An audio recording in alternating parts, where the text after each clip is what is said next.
Ei, gente, primeiro gostaria de dar boa noite a todos. Meu nome é Camila e eu sou estudante do curso de Artes e bolsista do PIBID de Artes. Hoje, na nossa mesa, a gente vai falar um pouco sobre as áreas, né, de especialização dos cursos e os possíveis caminhos de atuação no mercado de trabalho, dos cursos de Artes, Física e História. Eu espero também que a gente possa sanar as dúvidas de vocês, então, ao decorrer da mesa, né, quem tiver dúvida pode escrever no chat. E agora também vou passar a palavra para os bolsistas de física, né, que vão começar a apresentação. Bom, boa noite, pessoal. Meu nome é Paulo. Já vou começar pedindo desculpas por não conseguir aparecer na câmera. Infelizmente, estou com um problema aqui. Mas eu vou deixar passando um vídeo por trás, só com algumas coisas legais sobre de física, que eu acho que vai ficar mais interativo, certo? Bom, para começar, nós vamos apresentar nessa mesa 3, como a nossa amiga da Artes falou, algumas questões a mais sobre o curso e quais são as possíveis áreas de atuação futuras e tal. Além disso, vão ser 3 alunos que vão apresentar essa nossa mesa de física. Eu começando com essa introdução, a Rosana logo em seguida, falando sobre alguns projetos da UFJF, e depois o Vinícius, que vai mostrar algumas simulações muito interessantes de física, que eu acho que vai atrair uma galera aí. Bom, nosso objetivo aqui é simplesmente mostrar que a física não é o bicho de 7 cabeças que muitas vezes ela parece. E assim, parece até mesmo para nós em alguns momentos, sabe?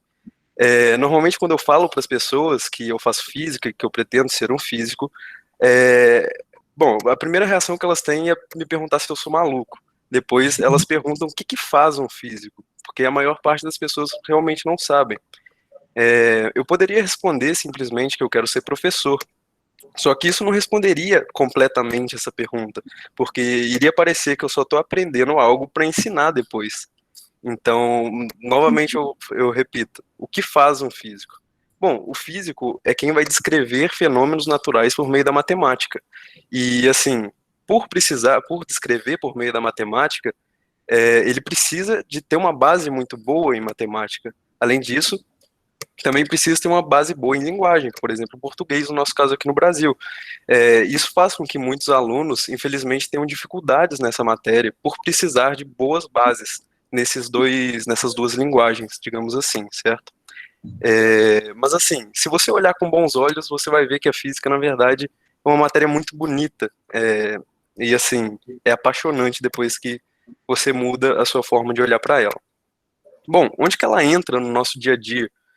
Normalmente as pessoas pensam que é algo muito dissociado, assim, o que nós estudamos no colégio ou o que nós estudamos em física na faculdade para o que está na realidade. Só que, poxa, a física está tentando descrever essa realidade, entende?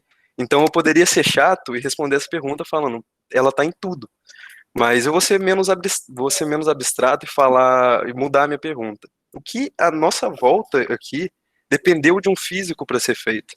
Bom, a gente poderia listar uma série de coisas, como por exemplo celular, internet, GPS. Essa própria chamada que nós estamos aqui tem muitas coisas que vieram da física. Mas eu, falando isso, quero dizer que necessariamente físicos fizeram isso? Não, claro que não. Normalmente são engenheiros que fazem essas tecnologias. Mas dependeu completamente dos conhecimentos que os físicos produziram lá atrás. Por exemplo, com a relatividade de Einstein, se não fosse por ela, nós nem poderíamos ter aviões da forma que nós temos hoje em dia, muito por conta dessa questão do GPS. É, Normalmente as pessoas pensam que o que diferenciam físicos é simplesmente a área de especialização deles, mas na verdade há um outro tipo de diferenciação, que são entre físicos teóricos e físicos experimentais. Os físicos teóricos são aqueles que sistematizam resultados, eles preveem fenômenos por meio da matemática. É aquele cara que normalmente vai ficar no escritório, junto com o computador, realizando vários cálculos e simulações, ou se ele for mais raiz, com papel e caneta, né? Mas um experimental, por sua vez, ele é quem vai investigar esses fenômenos na prática. Ele vai pegar o que o teórico preveu, tentou prever por meio da matemática, e ver quais os resultados aquilo traz na realidade. Aí, a partir disso, serão formuladas leis e teorias, esse tipo de coisa que a gente já sabe que difere um pouco da nossa concepção do dia a dia. Bom, e esse físico experimental, ele normalmente trabalha em laboratórios. Infelizmente, infelizmente, essa divisão não é muito clara aqui no Brasil. Muito porque os físicos experimentais não são tão fortes aqui, no sentido de que essa área não é tão, tão forte aqui, muito porque ela é cara. Para fazer esses experimentos na prática, precisam normalmente de coisas muito caras e, infelizmente, nosso governo não valoriza tanto a ciência quanto deveria. E é por isso que a física experimental não é tão forte aqui, mas em vários outros países, assim, é muito forte. Se você quiser seguir nessa área, pode ter certeza que você vai conseguir. Mas agora falando dessa questão de quais são as grandes áreas de pesquisa que as pessoas, que os físicos, os pesquisadores normalmente seguem, eu listei algumas aqui só para introduzir o pessoal. Bom, a primeira que eu separei foi a de física nuclear, que ela basicamente vai mexer com interações no núcleo dos átomos, com prótons, elétrons, etc. Tem uma outra que está muito em alta por agora, que é a física médica, que ela vai mexer mais com a radioterapia e essas imagens médicas e coisas do tipo. Em geral, ela vai aplicar conceitos físicos na medicina, como o próprio nome já diz. É uma coisa que está bem alta por agora e que não existe há muito tempo. Bom, a próxima que eu separei foi a física de partículas, que vai mexer com partículas elementares, quarks, esse tipo de coisa. E a física da matéria condensada, que trata das propriedades físicas da matéria. As últimas duas que eu separei foi a astrofísica e cosmologia. Logo depois de eu terminar de falar, quem vai apresentar vai ser a Rosana, e como eu disse para vocês, ela vai mostrar um projeto da UFJF. Depois dela, quem vai vir vai ser o Vinícius, e o Vinícius vai apresentar algumas simulações envolvendo astrofísica e envolvendo cosmologia. E nesse momento ele vai explicar melhor o que exatamente essas áreas buscam, já que nós sabemos que normalmente é o que mais atrai o pessoal para física, principalmente por conta de filmes de ficção e coisas do tipo, certo? Agora, passando para a Rosana aí. Olá, pessoal, boa noite. Meu nome é Rosana, né? Eu sou graduanda do curso de Física pela FJF, sou participante também do programa PIBID, e entrei no curso para dar aula, vontade de dar aula. Eu fiz faculdade de Engenharia Civil e me identifiquei muito com a física.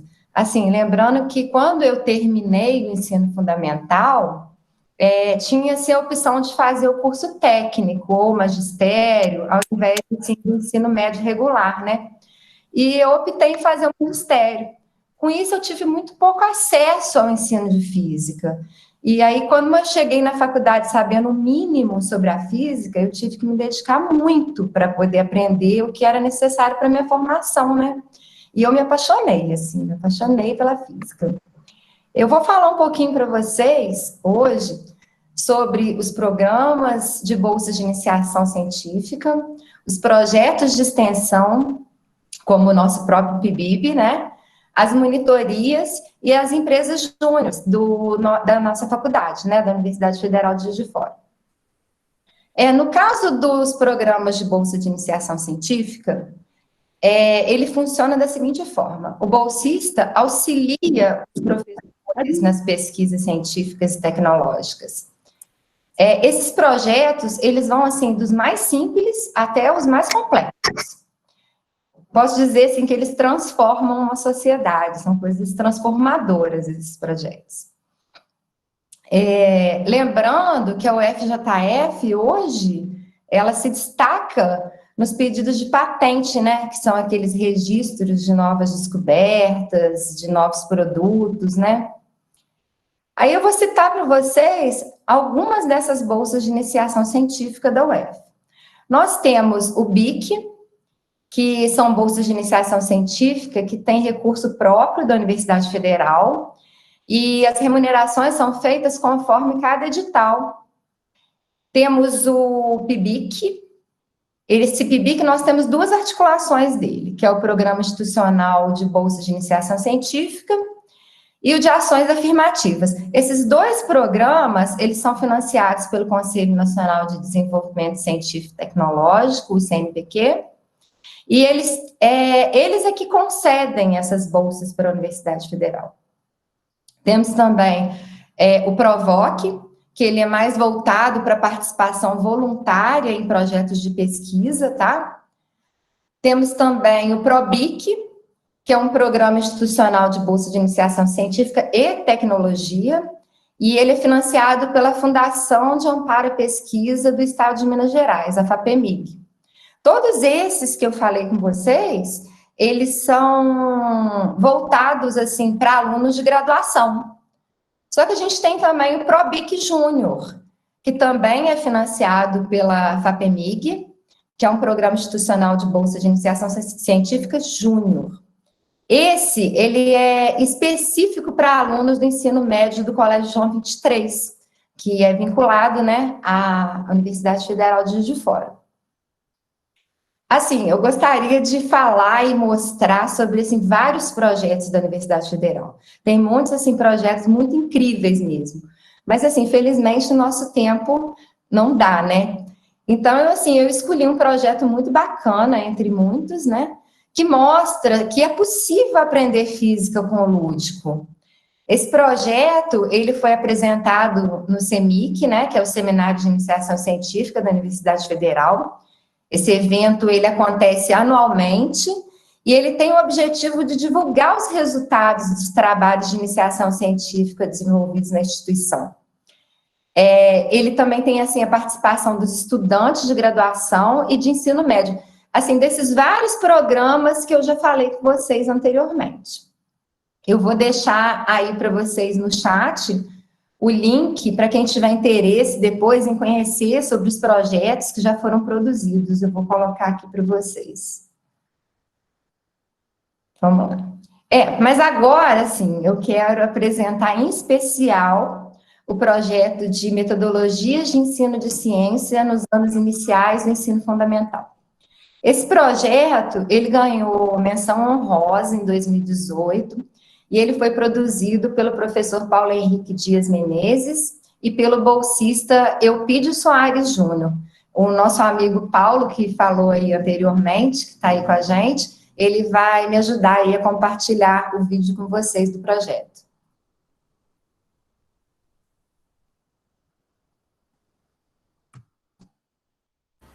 Olá, meu nome é Eupídio Soares. Eu sou bolsista de um projeto de iniciação científica que desenvolve brinquedos de baixo custo para serem aplicados no ensino de ciências. Mas o que são brinquedos científicos? Os brinquedos científicos são feitos com materiais recicláveis ou de baixo custo, assim como uma latinha de refrigerante, uma mídia de CD descartável, uma garrafinha PET ou até mesmo um balão de soprar. Com esses materiais podemos fazer um carrinho de propulsão elástica, uma joaninha teimosa que não gosta de ficar de cabeça para baixo,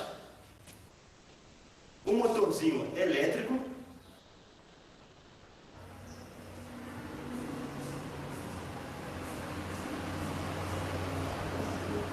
ou um boneco equilibrista. O nosso objetivo foi investigar o potencial educativo dessa metodologia. Inicialmente, foi ministrado um curso de capacitação para 9 professores da educação básica, que posteriormente aplicaram a metodologia com seus alunos das escolas públicas municipais. A construção dos brinquedos segue o roteiro que é apresentado inicialmente uma questão sobre o conteúdo que será abordado. Na sequência, os alunos constroem o brinquedo e exploram seu funcionamento com a supervisão do professor. No final do processo, a questão inicial é retomada e os alunos são incentivados a completar a frase, brincando, eu aprendi que... Com essa metodologia, pretendemos despertar o interesse e a curiosidade de crianças e jovens para os conteúdos de ciências da escola básica, incentivar a experimentação por meio de fenômenos científicos do dia a dia e colaborar para uma aprendizagem significativa dos conteúdos de ensino de ciências. No final do projeto, os alunos responderam um questionário que avaliava a metodologia utilizada, o impacto no interesse dos alunos pela ciência, o aprendizado proporcionado e a relação dessa aprendizagem com fenômenos do dia a dia. Os resultados obtidos demonstraram um alto grau de satisfação dos alunos com a metodologia empregada, um aumento relativo no interesse pela ciência e uma correlação parcial entre a aprendizagem proporcionada e os fenômenos do cotidiano. obrigado pela sua atenção. Esperamos que a pesquisa científica no Brasil continue sendo incentivada, para que projetos como esse continuem a existir. Muito bacana, né, gente, esse projeto. Agora, eu vou passar aos projetos de extensão. Primeiramente, explicar o que é um projeto de extensão. O projeto de extensão é aquele que viabiliza a relação transformadora entre a universidade e a sociedade por meio de diversas ações.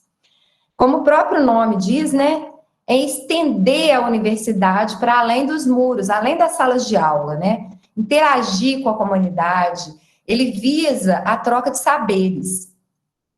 Porque é assim que a gente pode construir uma universidade pública de qualidade, né, gente? A extensão universitária, ela é um processo educativo, cultural, científico, que articula mesmo esse ensino à pesquisa. A extensão na universidade, ela é programa, projeto, iniciativa, e ela tem o propósito de atuar para a comunidade e de também aprender com ela, lógico, né? É um exercício contínuo, troca de saberes, conhecimento. E ela busca a aproximação, a parceria, a experiência que enriquece os encontros, né, entre a sociedade e a universidade. Entre esses programas, eu vou citar, assim, o que eu participo, né, que é o PIBID, que é um programa que oferece bolsa de iniciação à docência, né, aos alunos dos cursos presenciais. Eles se dedicam às escolas públicas e, quando graduados, eles se comprometem com o exercício do magistério nas escolas públicas. O objetivo é antecipar aquele vínculo dos futuros professores com as salas de aula, né? Com essa iniciativa, o PIBID faz uma articulação entre a educação superior, claro, assim, por meio das licenciaturas, né? A escola e junto com sistemas estaduais e municipais. Eu vou falar um pouquinho também sobre o programa de monitoria da universidade, né? Nós temos o PACAD, que é o Projeto de Monitoria de Acompanhamento Acadêmico, que ele é um programa cooperativo, com os estagiários de ensino e aprendizagem, onde os estudantes, né, que desejam ou necessitam de assistência adicional, né, nas suas disciplinas, eles são auxiliados pelos monitores, né, que os acompanham, e acompanham eles no seu desenvolvimento acadêmico. Eles são estudantes que concluíram com êxito a disciplina e sempre supervisionado pelo professor, né? Nós temos também o programa de monitoria de graduação, que esse, assim, desperta no aluno a vocação pela carreira do magistério, e ele assegura a cooperação entre o corpo discente e docente, né, através da participação em projetos de ensino-aprendizagem pelos departamentos. E esses são aprovados pela coordenação de programas de graduação, né, que é o PROGRADE. E temos também o programa de monitoria júnior, né, que é o do João 23, que ele incentiva os alunos a desenvolverem as práticas de ensino. Eles fortalecem a interação entre os alunos bolsistas e os professores. Além disso, ele estimula o estudo individual, coletivo, desses alunos do ensino médio, né?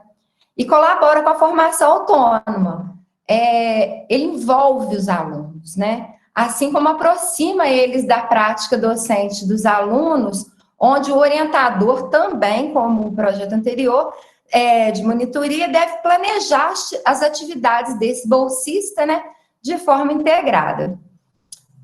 Hoje, para atender o ensino remoto, nós temos a monitoria de ensino remoto, né, emergencial, e temos também a monitoria de ensino remoto emergencial júnior.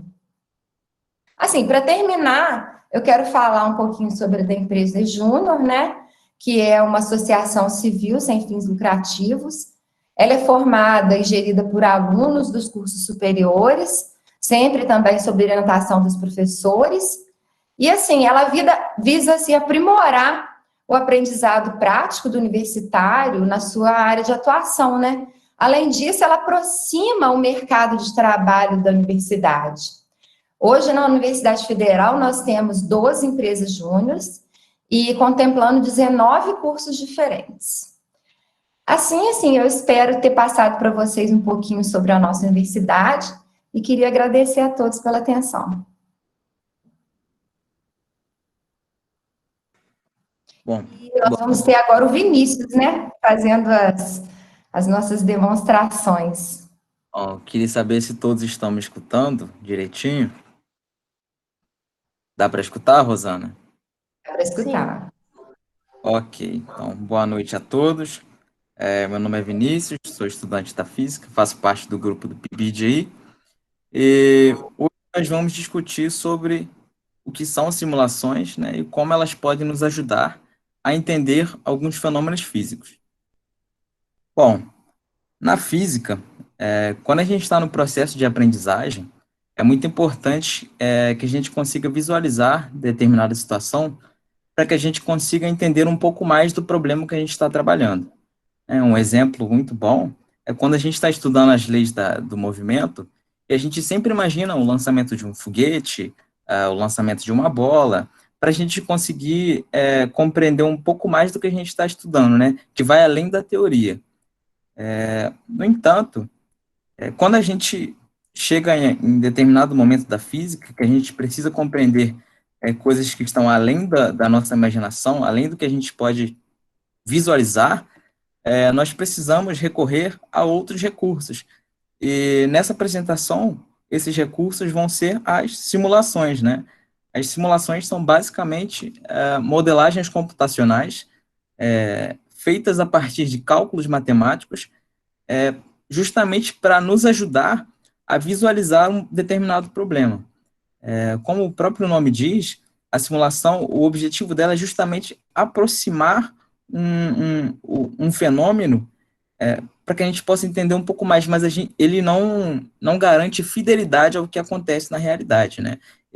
O fenômeno, ele aproxima do que acontece na realidade, mas ele não nos diz que, de fato, é exatamente isso que acontece.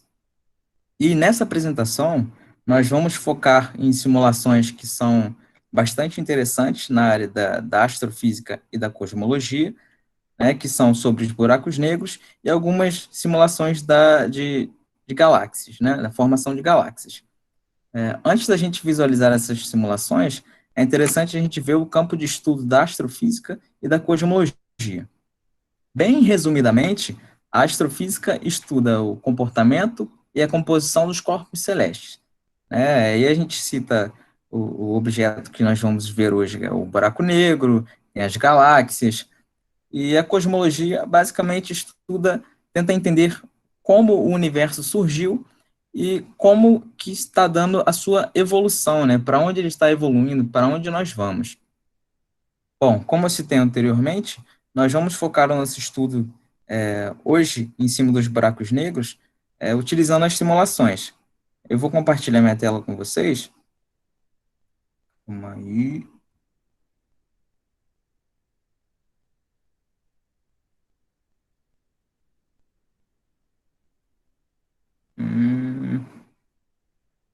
Perdão, a lentidão. Meu computador está um pouco lento, mas acho que foi. Beleza, acho que todo mundo consegue ver, né? Bom, para a gente entender as características do buraco negro, como a gente pode visualizar ele, nós precisamos entender primeiro as características do espaço-tempo que o Einstein nos deu a partir dos seus trabalhos de relatividade.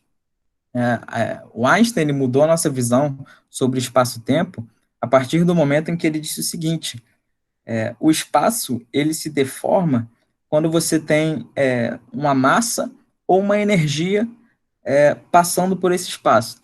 Então, o Newton ele nos apresentou o espaço como sendo estático, e o Einstein vem e falou, olha, o espaço ele pode se deformar, né? Ele se deforma com a matéria, ele é curvo, então ele é flexível. Então, a gente pode ver a partir desta simulação, acho que dá para visualizar, visualizar direitinho, como que o espaço se deforma a partir da presença de corpos celestes. Essa característica do espaço vai ser extremamente importante para a gente entender todas as características do buraco negro, porque tudo que a gente vai comentar sobre os buracos negros vai ser tido como consequência dessa curvatura no espaço-tempo. Lembrando que essa curvatura que a gente chama de gravidade. O Newton apresentou para a gente a gravidade como sendo uma força, e quando Einstein veio com essa deformação no espaço-tempo, a gente passou a entender a gravidade como justamente essa deformação. E aí a gente tem algumas consequências, que nós vamos definir o buraco negro como sendo um objeto tão denso, mas tão denso, que essa curvatura no espaço-tempo ela vai ser imensamente grande, a ponto de nem mesmo nenhum objeto do universo, na verdade, escapa dessa curvatura quando ela passa pelo horizonte de eventos, que nós vamos discutir um pouco mais à frente. Essa curvatura é tão intensa que nem mesmo a luz ela consegue atravessar.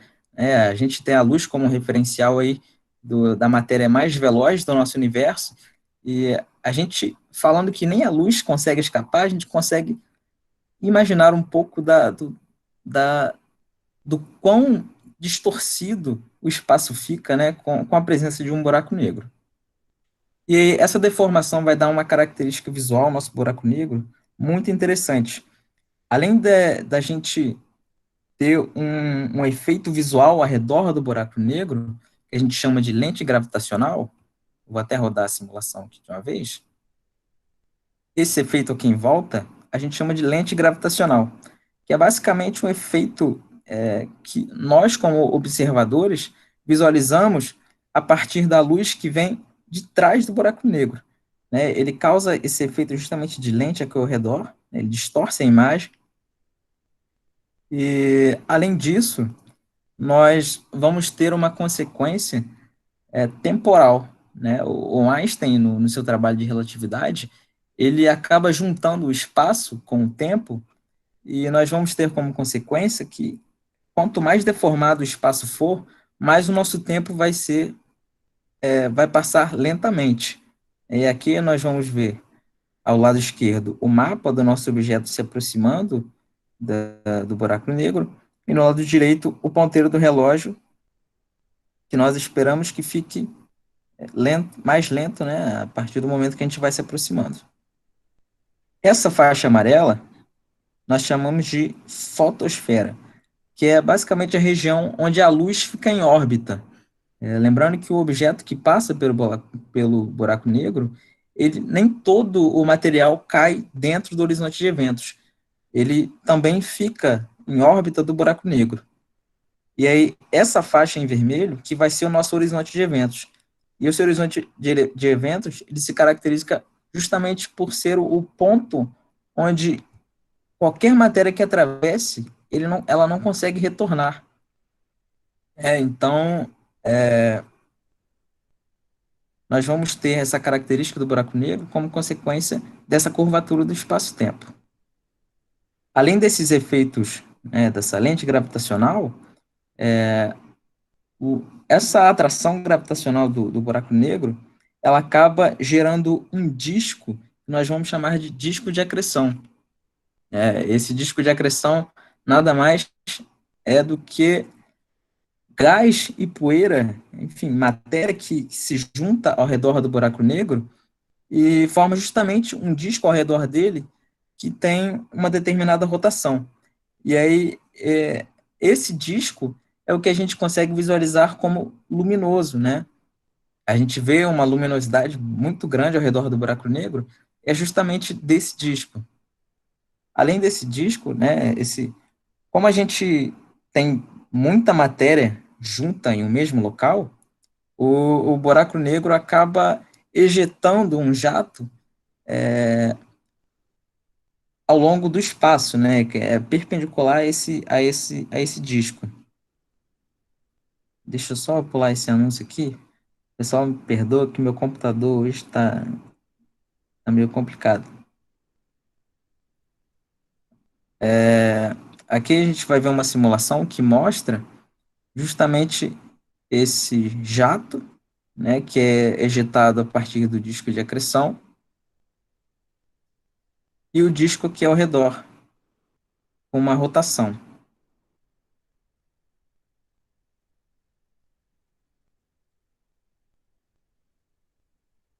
E a gente tem um núcleo, né?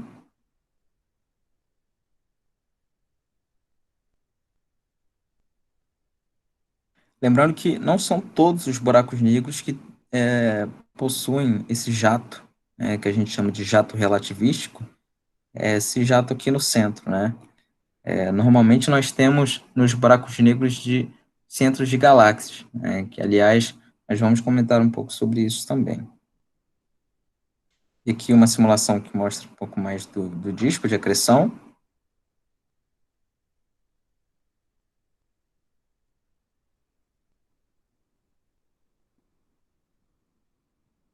Uhum.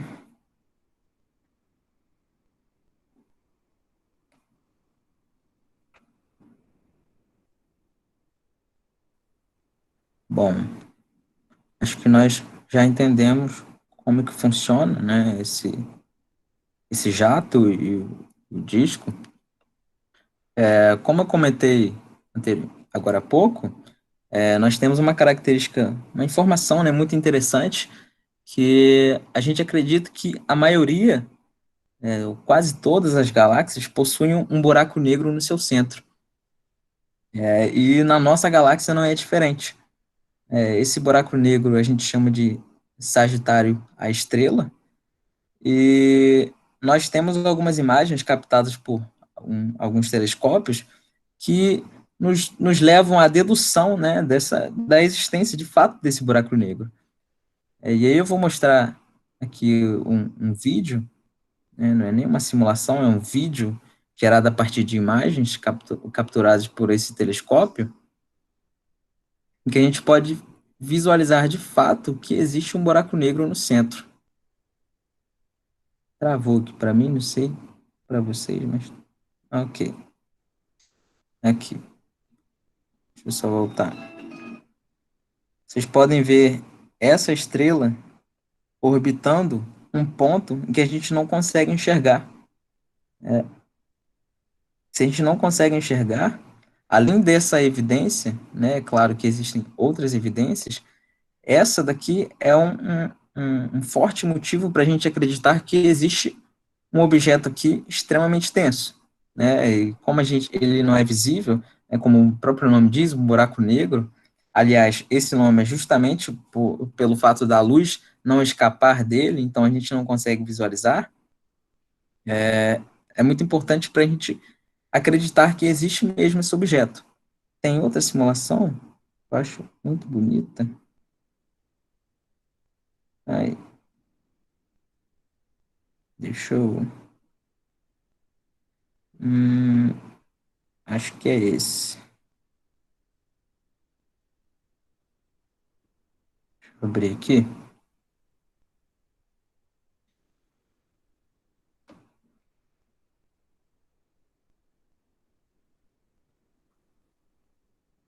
É,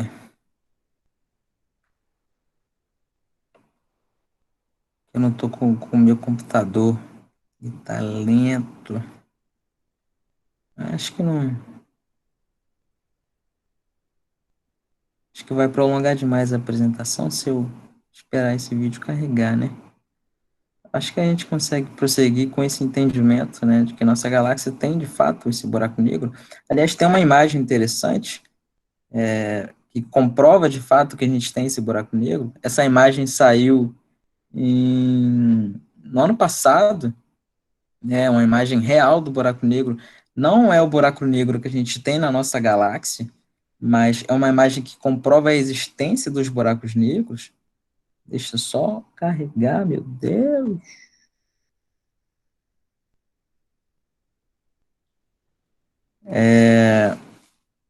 Essa imagem mostra também uma comparação entre o que a gente obtém da simulação e o que a gente obtém na realidade. se a imagem carregar.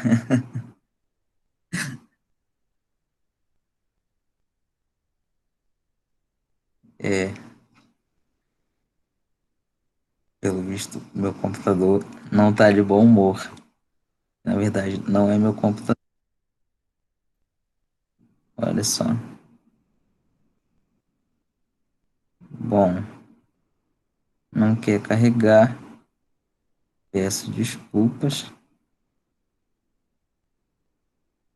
É, depois eu tento voltar com a imagem para vocês. Peço desculpas que não está carregando. Bom, mas fico feliz que deu para a gente entender como que funciona, no geral, um buraco negro. E é bom para a gente visualizar a importância das simulações para a gente entender mais desses processos, né? Eu acredito que se a gente for explicar somente com base na teoria, né, o funcionamento dos buracos negros para alguém que é leigo, ou mesmo para alguém que estuda mesmo, fica muito difícil da gente visualizar todo esse processo. Então, o que eu quero dizer aqui é ressaltar a importância da simulação para a gente entender esses processos. E da cosmologia, como a cosmologia é um ramo muito mais complexo, pelo menos eu vejo como muito mais complexo, e trabalha com a evolução de matéria escura, que a gente não sabe também muito bem o que é, pelo menos as simulações que a gente tem estão muito voltadas para essa evolução da matéria escura, energia escura, e formação de galáxias que a gente até pode compreender, né, a partir das simulações. Eu vou mostrar, só para finalizar essa apresentação, um vídeo de uma galáxia se formando a partir da acreção de gás. E o computador segue travando. Vou voltar aqui.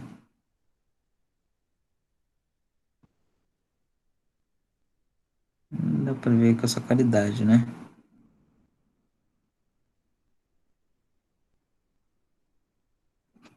É,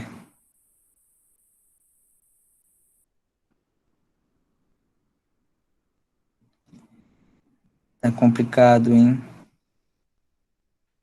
Vocês estão conseguindo ver a simulação direitinho?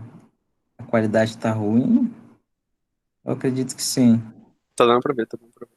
Tá dando para ver? Então, a gente pode observar aqui o gás se juntando, né, e a formação da galáxia em si, a gente consegue observar um pouco mais nítido que é uma galáxia nessa imagem de baixo, né? A gente vê um disco.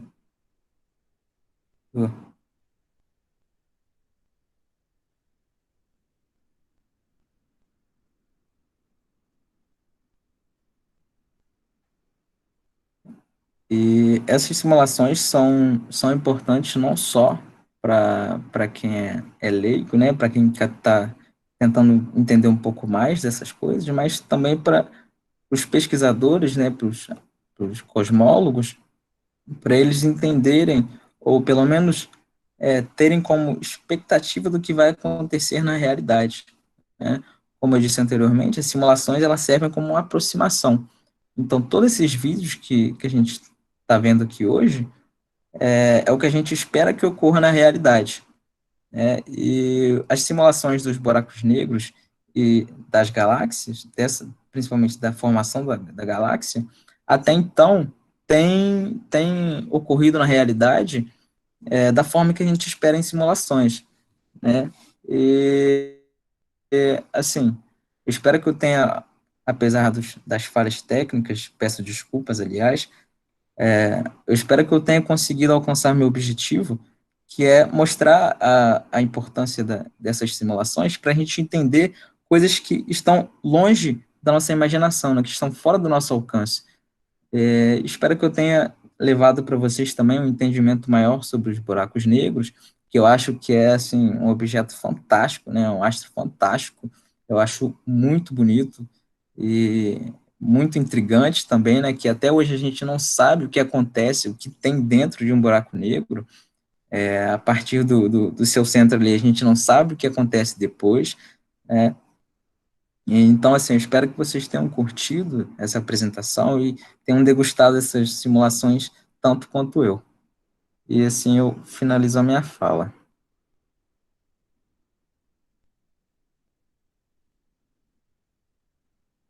Obrigado.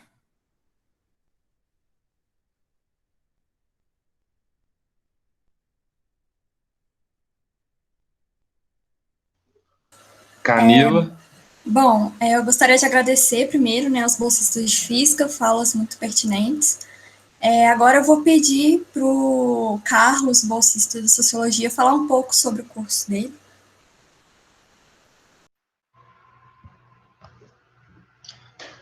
Boa noite, gente. Tô ligando a câmera aqui ainda. Boa noite. Na realidade, minha apresentação vai ser... Eu trouxe para o debate, né, algumas questões que eu acho bem pertinentes, assim, dentro da sociologia, né, dentro do ensino da sociologia na educação básica. E aí eu também vou pedir para quando o Matheus tinha combinado comigo mais ou menos de 20 a 30 minutos, e aí quando estiver chegando mais ou menos 7h20, vocês, quem tiver a par aí da organização do evento, pode falar mesmo, que eu não vou estar vendo vocês devido à apresentação do PowerPoint.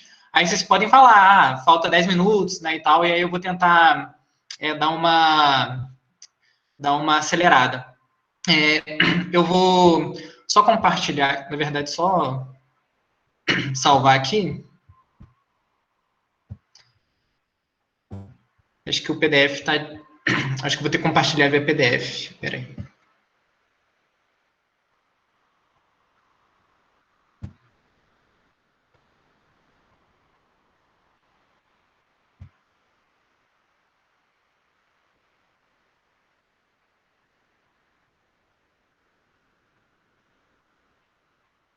Não, acho que ainda não foi, tá indo, não sei.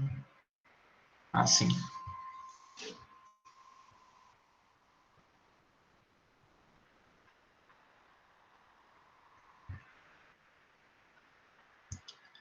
Vocês estão vendo? Tá dando para acompanhar agora? Eu vou...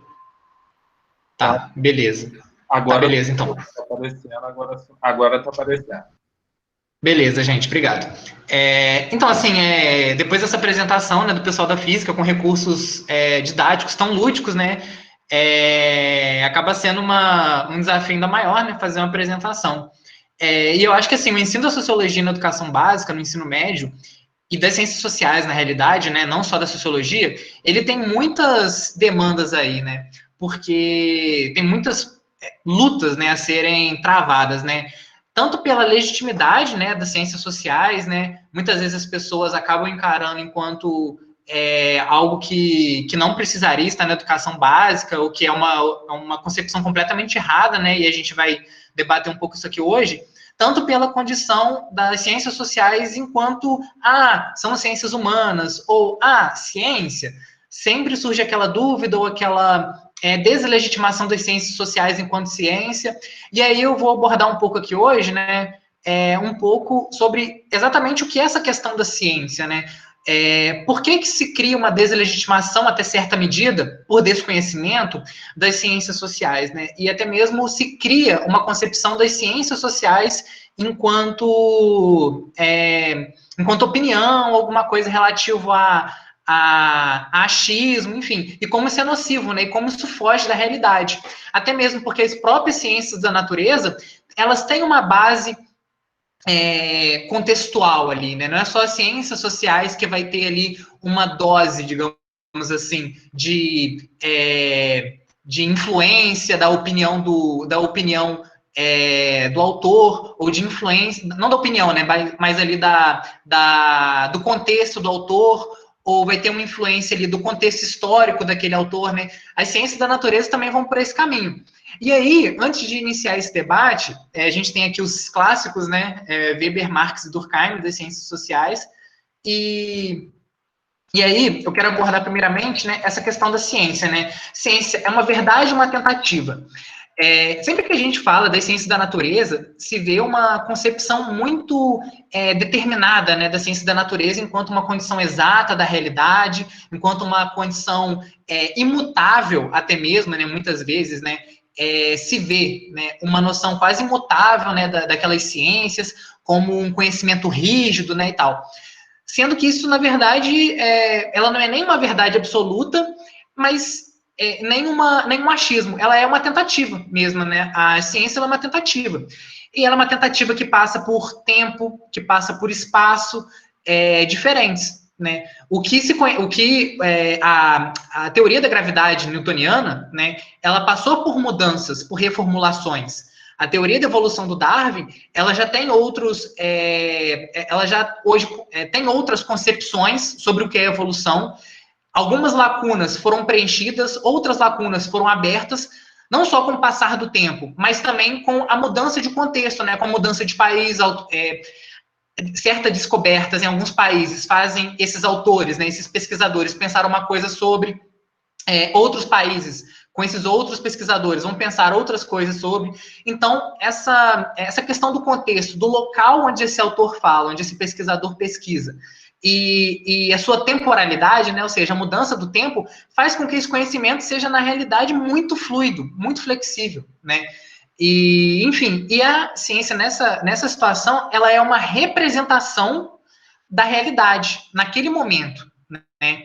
Com aqueles aparatos tecnológicos, com aquela tecnologia ali presente, né?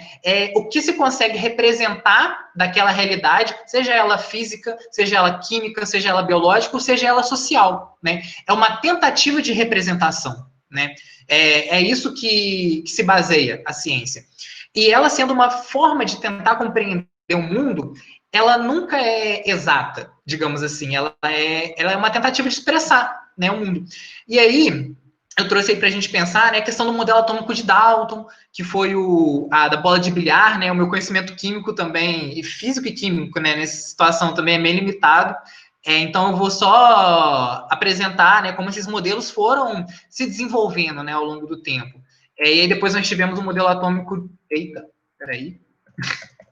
E aí depois nós tivemos o modelo atômico de Thomson, né, que aí já tem uma outra ideia, né, como se o átomo fosse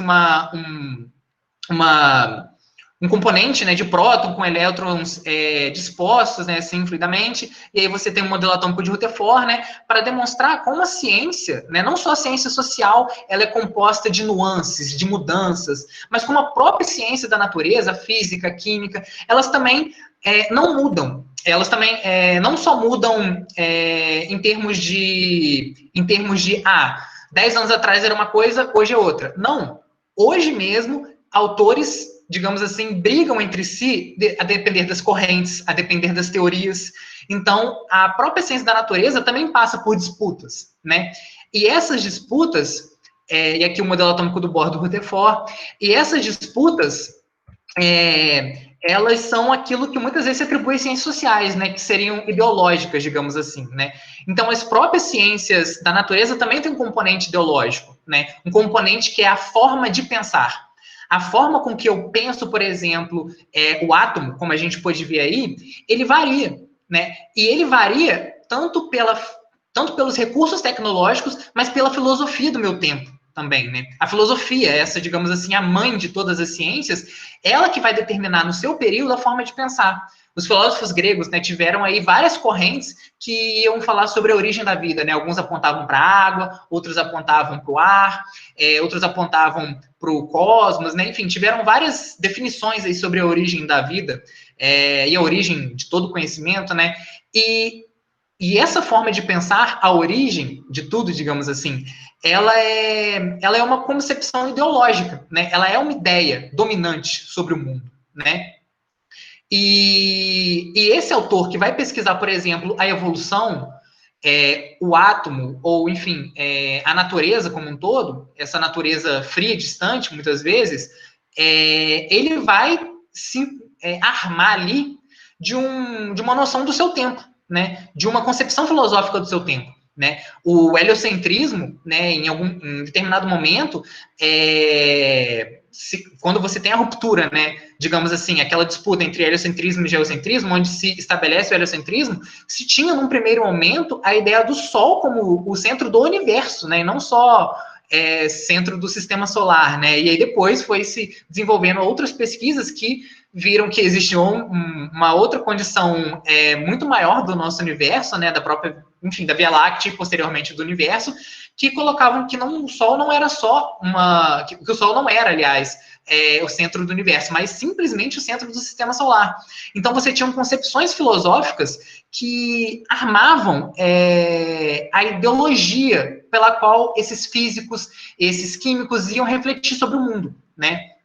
E aí, quando eu falo também sobre ciências exatas, né, a matemática, por exemplo, a gente pensa também como algo que dá uma resposta muito clara e muito nítida, né, assim, digamos, sobre a realidade que ela quer expressar. Mas a própria construção dos números, né, ela é extremamente cultural, né? Cada cultura vai criar a sua linguagem, mas também a sua numeração, né, a depender da sua realidade prática, da sua realidade cotidiana, né? E aqui a gente tem o número 4, né, em chinês. O número 4 romano, né, como a gente pode ver aqui. O número 4 maia, o número 4 indo-arábico, né, que é o que nós usamos. E, assim, é claro que essa numeração, hoje em dia você tem uma generalização da numeração indo-arábica por motivos por motivos práticos, de necessidade da nossa cultura, né? Mas existiram outras culturas, em outros momentos, em outros tempos, que utilizaram outra forma de numeração. Com qual sentido? Com o sentido de nutrir as suas necessidades. Então, a própria ciências exatas e da natureza, elas têm um componente cultural ali, né? Não é só as ciências sociais que vão ali ser determinadas por uma influência cultural, por uma influência de um período ou de um lugar. E a numeração por extenso, né? Também não podemos nos esquecer. Então, a ciência, ela é a representação ideal daquilo que a gente observa na prática, né? Mas não necessariamente aquilo que a gente observa, aquilo que a gente observa de imediato, né? Porque se a aparência das coisas e a essência se confundissem, a gente não ia precisar de ciência, né? Bastaria a gente olhar para o oceano e falar, a Terra é plana, né? E isso seria uma conclusão completamente errada e precipitada. E a gente vê como a ciência, e a ciência social também é um componente disso, ela tem que superar o achismo e o aspecto opinativo. Porque senão a gente vai ver, hoje em dia a gente também vê na ciência da natureza isso, né? Essas pessoas que pegam pseudo-conhecimentos ou semi-saberes, né, saberes mais ou menos construídos ali, tentam aplicar determinadas pesquisas, que não tem nada de científicas, para afirmar que a Terra é plana, que não existe aquecimento global, e coisas nesse sentido. E aí, como as pessoas olham, por exemplo, determinada situação, como por exemplo, as pessoas muitas vezes colocam, olha só, se não tivessem direitos trabalhistas, as pessoas poderiam receber um salário maior. Elas pegam um fenômeno muito aparente, como, por exemplo, a gente não conseguir ver a curvatura da Terra, e falam, aí, tá vendo? É só cortar os direitos trabalhistas. Ou, por exemplo, tá vendo? A Terra é plana. Então, é importante a gente aprofundar nesse conhecimento. E seja qual for a conclusão, a gente aprofundar de qualquer maneira nesse conhecimento, né? Então, as ciências sociais também têm esse arcabouço de superar a manchete do jornal, de superar a chamada das notícias, né? De ir um conhecimento mais a fundo, para além daquilo que a gente ouve de políticos, de economistas, que muitas vezes trabalham para uma determinada empresa, superar aquilo que aparece. E aí a gente fala, tá vendo? Olha só, tá vendo essa verdade aí que ninguém, enfim, que todo mundo tem que engolir, né, e tal, sendo que é algo muito mais profundo, né, é algo muito mais sistemático, né, e a ciência tem esse lado, ela tem que sistematizar.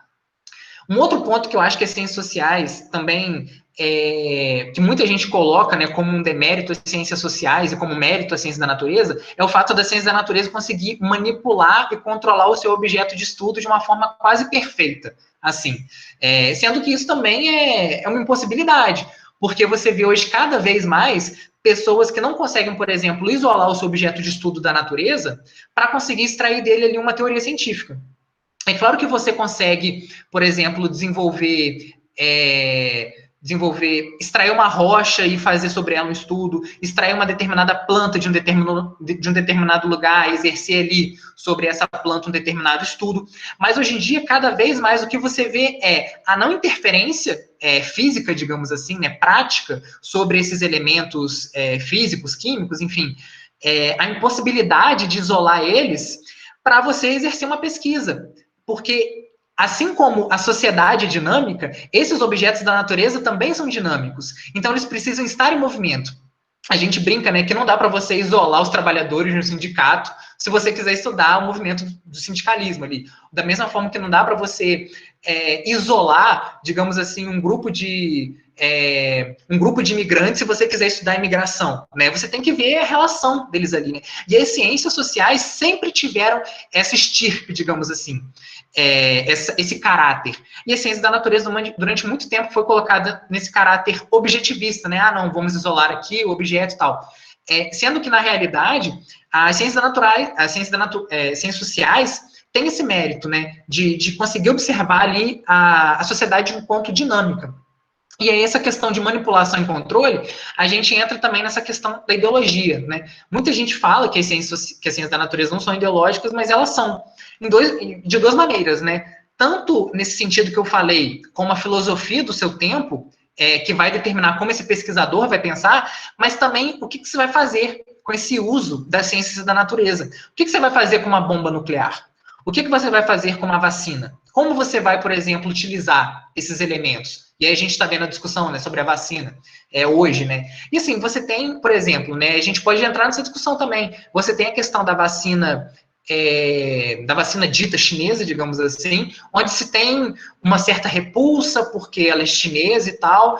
Então você tem uma ciência biológica aí que consegue legitimar a vacina, mas você tem um discurso ideológico por trás da validação ou não dessa vacina por ela ser de um determinado lugar, ou por ela ser de uma ciência, de uma tecnologia de um determinado lugar. Então, as próprias ciências da natureza, elas vão ter que ter uma análise sociológica por trás, a depender do seu uso, né? Você tem ali a corrida espacial, um exemplo disso, né? Eu trouxe aqui um quadro, né, para a gente discutir também como a ideologia trabalha, né? A gente vai ter aqui a União Soviética, né, conseguindo lançar o primeiro satélite no espaço, o primeiro animal no espaço, o primeiro homem no espaço, a primeira mulher no espaço, a primeira viagem no espaço, a primeira estação espacial. Os Estados Unidos lança o homem à Lua e é dito como o ganhador da corrida espacial. A gente vê como esse discurso, né, assim, é completamente... Você vê isso, eu vejo muitas séries de ficção científica também, então você vê esse discurso em séries de ficção científica, você vê esse discurso em diversos lugares, assim, sabe? Muitas vezes, alguns sociólogos também, alguns historiadores, enfim, também vão fazer esse discurso, que é basicamente pegar todo o potencial econômico e social, né, dos Estados Unidos para legitimar a sua conquista espacial e, ao mesmo tempo, falar, não, mas isso aqui que a União Soviética conquistou não foi tão importante ou não se legitima, enfim. Então, mesmo diante de todos esses avanços tecnológicos que a União Soviética propôs, muitas vezes eles são esquecidos, eles são relegados por causa do seu sistema político, né? Enfim, e devido ao sistema político dos Estados Unidos, você favorece a opinião daquele lugar. E então, assim, as ciências sociais é muito importante por isso. Porque ela vai fazer uma investigação de como essa tecnologia é usada, de como você pode entender a sua realidade social. Eu vou passar um pouco mais também para avançar nos tópicos que eu quero abordar das ciências sociais, né, mais especificamente, aproveitando aqui esses 6 minutinhos que eu tenho, mais ou menos, para terminar. E ciências sociais, né? Como a gente localiza ciências sociais especificamente, né? Nesse contexto de manipulação e isolamento. Como eu falei, as ciências sociais, ela compreende a dinâmica social de uma forma muito mais interativa, né? De uma forma muito mais dinâmica. Compreendendo esse objeto social como uma coisa viva. Uma coisa que eu falar, estava tentando me lembrar que eu esqueci, teve uma pesquisa muito interessante, uma pesquisa que agora eu não tenho o link aqui, mas depois eu posso procurar aqui logo após minha apresentação e mandar para vocês, sobre uma pesquisa entre os ingleses, né, sobre quem que tinha sido mais importante para o fim da Segunda Guerra e para a vitória sobre o nazifascismo na Europa. E aí, assim, quase todos os ingleses, assim, teve uma taxa de 70% que colocaram a União Soviética como a mais importante para o fim do nazifascismo. E isso foi logo após a Segunda Guerra. 30 anos depois, eles refizeram essa pesquisa. E a mudança de opinião foi muito grande. Eles colocaram ali tanto a União Soviética como os Estados Unidos igualmente importantes. 30 anos, aí 20 anos depois, né, na década de 90, eles refizeram essa pesquisa. E os Estados Unidos ultrapassou, em termos de importância para o fim do nazifascismo na Europa, a União Soviética, demonstrando como se constrói uma ideologia, né? Como se constrói um discurso sobre a realidade, né? Então, muitas vezes, aquele fenômeno, que é um fato, seja ele social ou natural, ele pode ser manipulado, legitimado ou não, a depender da ideia que se faz sobre, né? É interessante também a gente pensar isso. E as ciências sociais é importante para apontar como esse discurso, ele muitas vezes é incoerente, como esse discurso é muitas vezes falso também, como esse discurso ele é ideológico, né? Porque a opinião dessas pessoas, ela não está muitas vezes sobreposta num fato, né? Ela é simplesmente um componente ideológico, né? E o que essas pessoas têm é opinião. O que as ciências sociais fazem é ciência. É exatamente identificar se aquilo é uma opinião, se aquilo é um fato, como esses fatos podem se relacionar, enfim.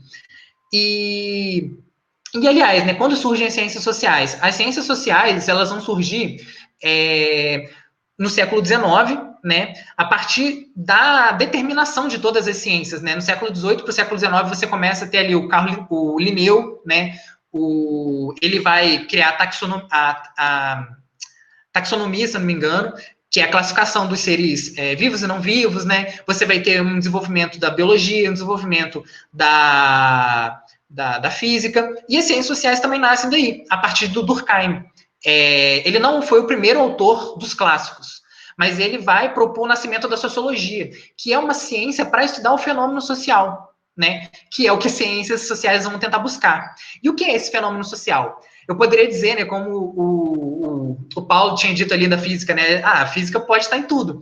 E as ciências sociais também pode, digamos assim, estudar tudo, né? A gente pode estudar as religiões, nós podemos estudar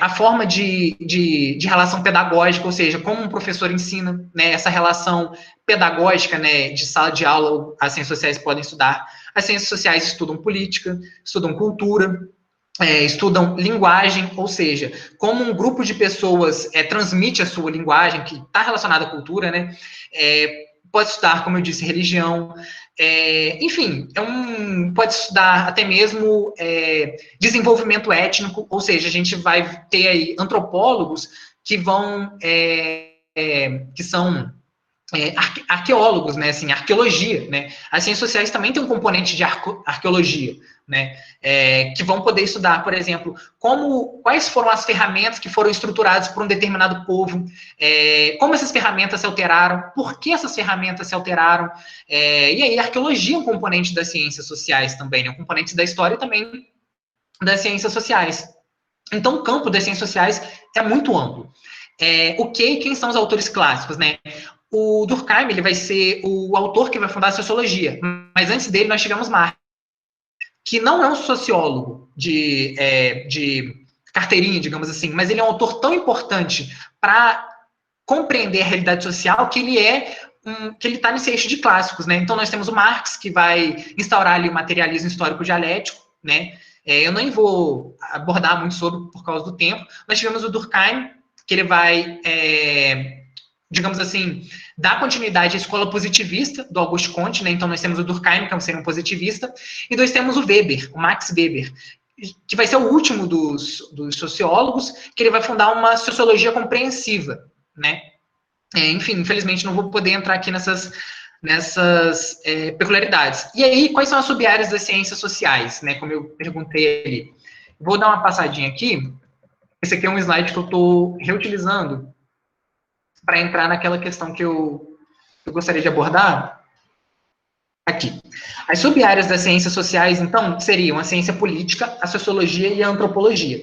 A ciência política, ela vai surgir, e só também avisando que eu já estou terminando, ela vai surgir como a primeira ciência social, digamos assim, porque ela vai nascer da filosofia política. Então, ela vai vir com autores desde antes do século XIX.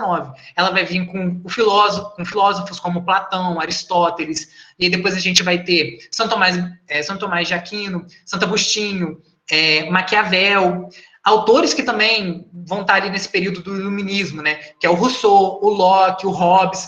Então, a ciência política, ela vai vir muito antes da própria sociologia, né, ela vai fazer ali discussões sobre, e ela vai existir até hoje, né, então ela vai fazer discussões sobre relações de Estado, formas de governo, formas de poder, discussões sobre classes sociais, sobre movimentos sociais.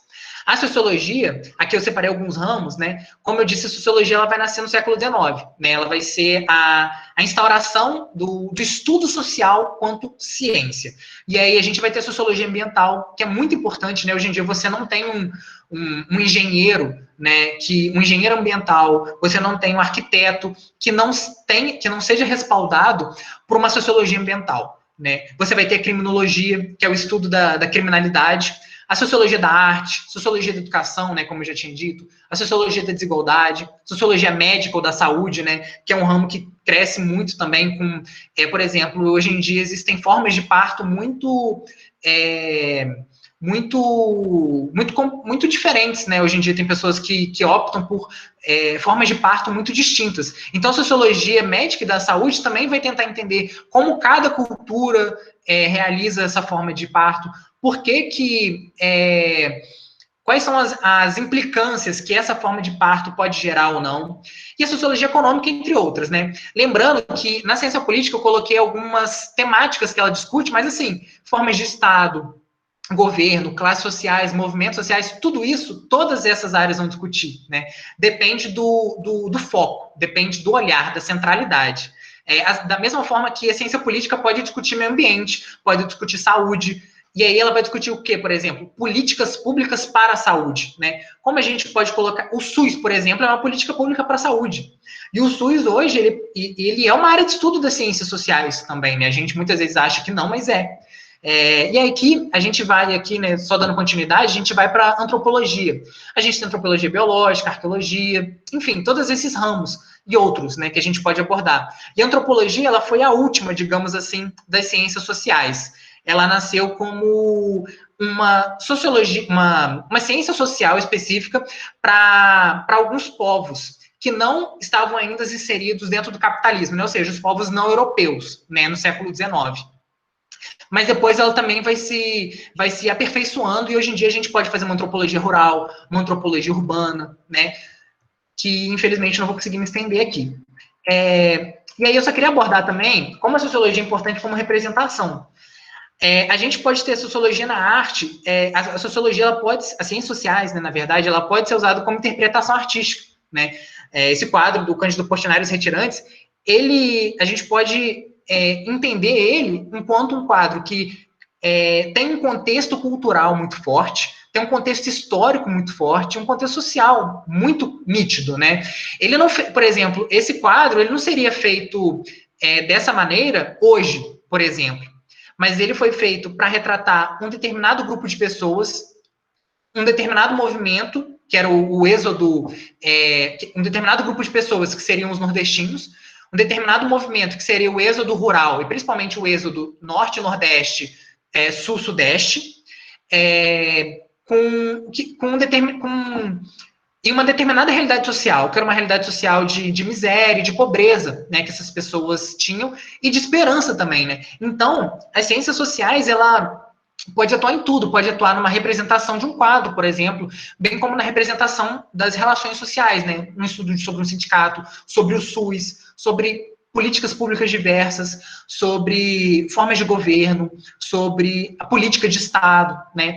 E aqui, outra coisa que eu acho interessante, para a gente também fechar, que é a sociologia, as ciências sociais como representação de estatísticas, né? Muitas vezes as pessoas olham as ciências humanas distantes desse nicho, mas é importante frisar também, né? Aqui a gente tem a intenção de votos, né, das eleições de São Paulo que ocorreram agora nesses últimos meses, E aqui a gente tem como a sociologia ela é importante para, por exemplo, identificar por que teve essa queda, né? Não sei se vocês estão conseguindo ver com clareza, como que teve essa queda da taxa de brancos e nulos de 17%. Né? As ciências sociais vai tentar entender isso, vai tentar entender como cada candidato cresceu ou desceu em termos de intenção de votos, né? As ciências sociais vai trabalhar com isso. Vamos ter cientistas sociais que vão ser estatísticos, que vão ser analistas de dados, Carlos, né? desculpa Sim, te tô fechando. interromper. Tá. Não, tudo bem. Obrigada, tá? Desculpa. Não, aí eu tô fechando. E aí, era isso. Mostrar... Deixa eu fechar aqui a apresentação. Se eu conseguir... agora eu consegui. Só para mostrar mesmo como as ciências sociais têm um campo amplo de trabalho.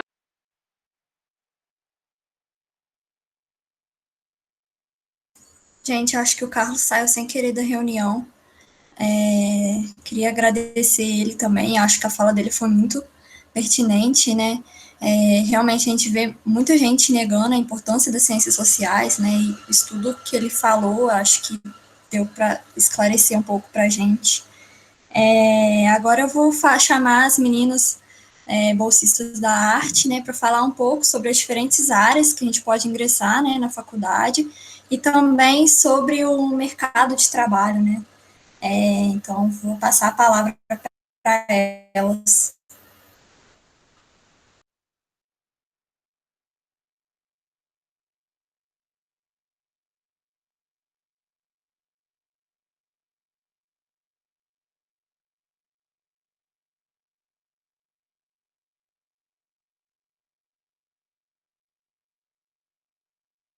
Meninas, vocês estão aí? Se puderem iniciar, por favor.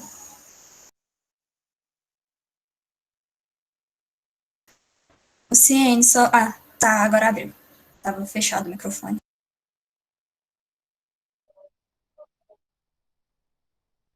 Oi, gente, tudo bom? Meu nome é Luciane, sou aluna da licenciatura de música aqui da UFJF e eu vou estar falando um pouquinho com vocês sobre o nosso IAD, sobre os cursos que nós temos, né? E de antemão eu queria agradecer a oportunidade e falar que sim, gostamos muito das salas dos outros grupos, né? E essa interação está sendo possível, né? No IAD, nós temos 8 cursos. Desses 8 cursos, 2 são licenciaturas, que é licenciatura em artes visuais e licenciatura em música, né? E tem os cursos de bacharelado, como bacharelado em música, bacharelado em artes visuais, em moda, em cinema, né? No próprio curso de artes visuais também tem o bacharelado. E eu vou estar falando com vocês mais sobre o curso de música, sobre o que a gente tem no curso de música, como a gente consegue entrar no curso, que é um pouquinho diferente dos outros cursos da UF. Primeira coisa, na área de música, nós temos a licenciatura e o bacharelado, né? Dentro do bacharelado, tem 7 habilitações, porque uma dúvida que é muito recorrente quando as pessoas entram no curso de música é assim, ou interagem com alguém na rua, fala assim, você faz música? Faço. Então você toca todos os instrumentos musicais. É o primeiro achismo, né? Mas não. Geralmente, quando a gente está no curso de música, a gente faz um instrumento, ou toca 2, 3, mas é interessante que o aluno fica se dedicando os 4 anos em um único instrumento, né? Quando ele está no curso de música.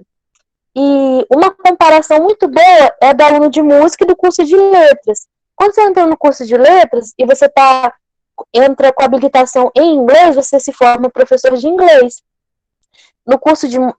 você não sai de lá falando inglês, francês, espanhol, alemão, com todas essas habilitações. Você sai em uma só. E eu vou falar aqui com vocês as habilitações que a gente tem na licenciatura. São elas: flauta transversa, violão, violoncelo, violino, cravo, que é um piano, para quem não conhece, um pouco mais antigo. Piano já falei, violoncelo, e canto também, e educação musical escolar. que é uma habilitação um pouco diferente, que a gente sai como educador musical da faculdade, né? E é interessante essa especificidade, né? Essa coisa específica de trabalhar um instrumento, porque proporciona o aluno, o graduado em música, trabalhar várias coisas do instrumento, né? E como que é a estrutura do curso de música? A gente estuda história da música, história da arte, teoria musical, canta também. E, assim, é um curso que mescla parte prática e parte teórica. Mas como foi falado nos outros dias, né, das mesas, a gente não faz tudo o que quer. Tem matéria que é mais chata, tem matéria que é mais legal. Então, assim, a grade é bem diversificada. E como estamos numa licenciatura, tem matérias que são na FACED, né, que é bem interessante, as matérias feitas lá. Agora, eu vou estar falando sobre as formas de ingresso no curso de música. Que quando eu comecei a minha fala, eu comecei falando que ela é um pouquinho diferente dos outros cursos de graduação da UF. Por quê? Como o curso de música tem essa parte da habilitação, você sai específico tocando violino, violoncelo ou outro instrumento, você tem que fazer uma prova de habilitação, que chama prova de habilidade específica. Então, por exemplo, um aluno que fez o Enem, ele faz a prova de habilidade específica primeiro, e depois o Enem. Aí tem o SISU e tudo mais. Né? Aí junta-se essas duas notas para o aluno poder passar no curso de música. E quem está no PISM, né, faz o PISM normal, faz a prova de habilidade específica e junta-se essas duas notas para poder entrar no curso de música. Sem habilidade específica, não entra. Ou seja, se não tiver domínio de um certo nível para entrar no curso, não entra. Né? No meu caso, eu faço licenciatura de música, sou professora de violino, já dou aula, né? Mas estou na licenciatura. E queria também falar um pouquinho de como é essa preparação para o curso de música.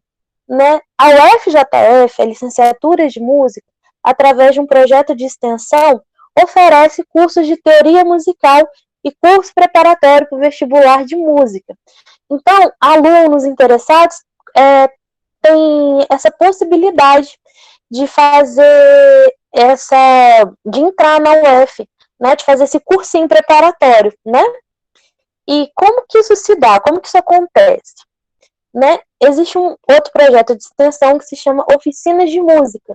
Né? Atualmente atende 190 alunos, de forma remota, tá, gente? Então, mesmo com pandemia, houve seleção de alunos, se eu não me engano, foi no mês de julho e agosto, e atende 190 alunos de violão, de violino, de violoncelo, de piano, de canto, de teoria musical. Aí tem um nível básico, para quem não sabe nada, para o nível pessoal que quis fazer o vestibular de música.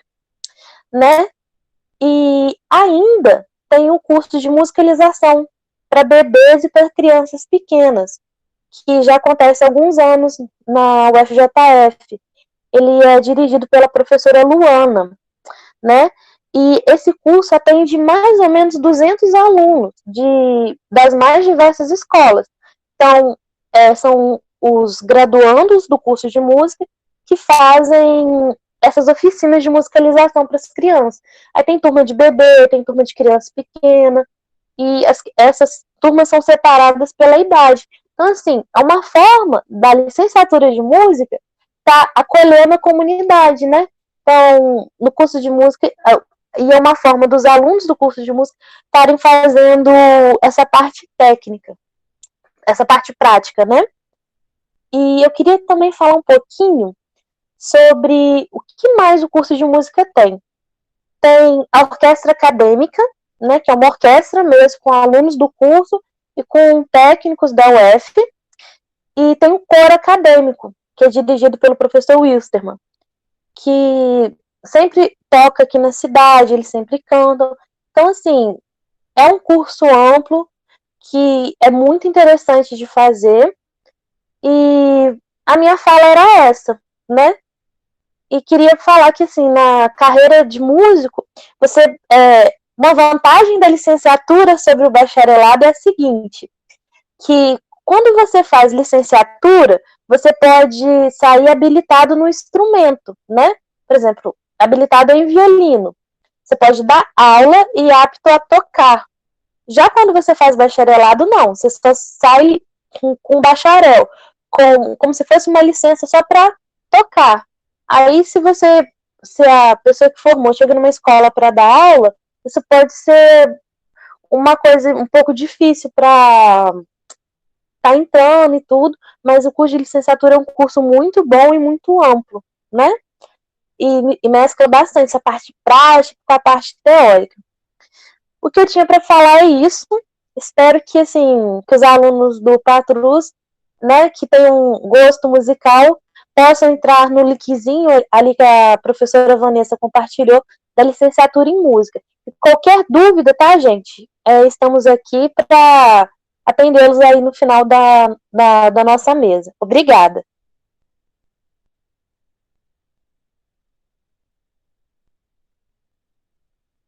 Muito bom. Muito bom. E quem quiser mandar dúvidas no chat, pode mandar, que a gente vai responder no final, tá? Vou passar agora a palavra para Maria Eugênia. Oi, gente, boa noite. Vocês estão conseguindo me ouvir direitinho só? Que às vezes meu áudio dá um problema. Sim, tá dando para ouvir. Tá certinho, então. Eu vou falar, assim, passar um pouco por cima, um pouco das áreas. Então, assim, no IAD, nas artes visuais, né, a gente tem uma parte mais, assim, que vai para ilustração, que vai para... No design, a gente tem um pouco do design gráfico também, que a gente pode aplicar. A gente tem cerâmica, escultura, a gente tem algumas aulas que são específicas, né, até estilogravura. Então, nós temos essas aulas assim. E aí eu vou falar um pouquinho para vocês de duas áreas que eu tenho interesse, assim, né? Que eu tenho um carinho maior, que eu conheço um pouquinho. Então, eu vou colocar os slides aqui. Qualquer coisa, vocês podem interromper.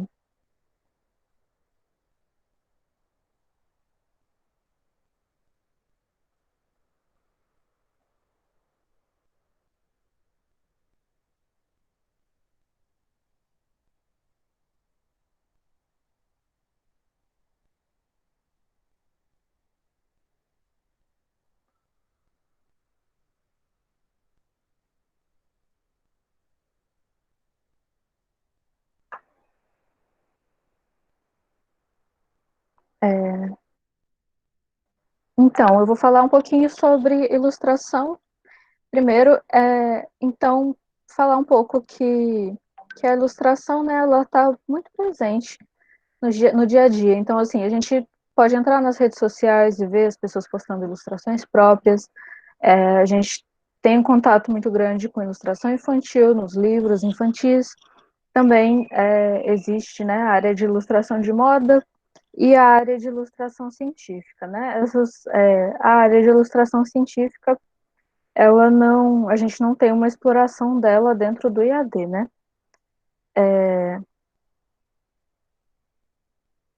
Eu, mesmo assim, mesmo estando na licenciatura, então, essas são as duas áreas que eu trabalhei um pouco antes. Então, vou mostrar um pouquinho. A ilustração, ela pode ser feita, né, tanto no método tradicional. O tradicional, ele né, normalmente feito no papel, com os materiais caneta, lápis, tinta, carvão, entre vários outros, né? E a ilustração digital, que ela, cada vez, ela está mais presente mesmo, né? Então, ela vai ser feita direto para o meio digital, né? Ela não vai ter necessidade de ser digitalizada. Então, ela é feita por meio de programas como o Photoshop, como o Sai, por exemplo, como o Krita, são alguns programas, né? E o auxílio de mesa digitalizadora, que parece um tablet, mas esses mais simples você não vê a imagem diretamente nele, né? Você desenha nele e você vai vendo o resultado na sua tela. Então, esses são os meios só para dar uma apresentada. Então, a ilustração, ela pode ser, né, significar no sentido de ilustração de um texto ou uma ilustração, assim, no geral, né, uma ilustração que existe não necessariamente com o apoio de um texto.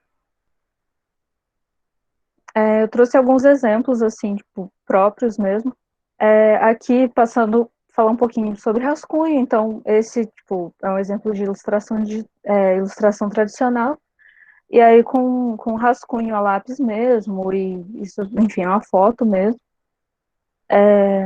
E o rascunho, né, que é o começo do desenho mesmo. Aqui no segundo, à direita, tem uma foto, né, colorida também, assim, digitalmente, só modificada. E à esquerda é um que foi feito no papel mesmo e transformado para o digital e editado digitalmente.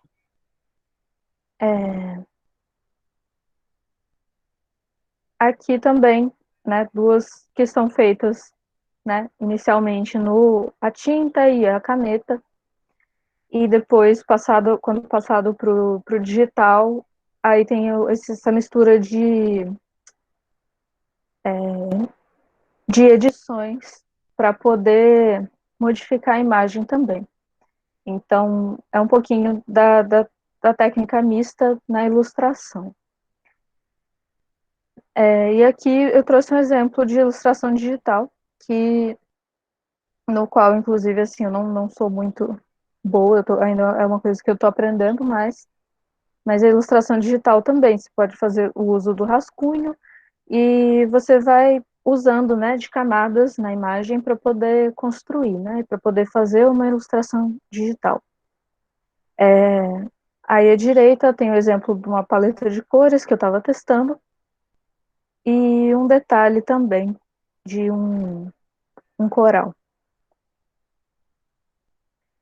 Aí eu vou falar um pouquinho também da cerâmica. A cerâmica eu tive contato primeiro no IAD. Então, para dizer um pouco que mesmo que você não saiba uma coisa, né, de início que você não conheça, né, você como aluno, você pode, sabe, você pode ter o contato na faculdade e pode se familiarizar, né, pode criar uma afinidade mesmo se você não conhecer de início, né.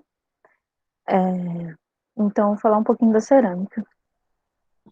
Aqui, quanto ao material, né, a cerâmica, eu não sei se todo mundo sabe, o material dela é argila. A argila pode ser terracota, né? Essa à direita, ela é dessa corzinha cinza, né? Quando ela tá crua. Então, quando ela passa por queima, ela adquire uma coloração alaranjada, né? Então, tem alguns exemplinhos aqui, também à direita. Aí, né, 3 exemplos: terracota, faiança, chiro. A gente tem também, por exemplo, a porcelana, que é uma massa cerâmica diferente, que ela permite você fazer utensílios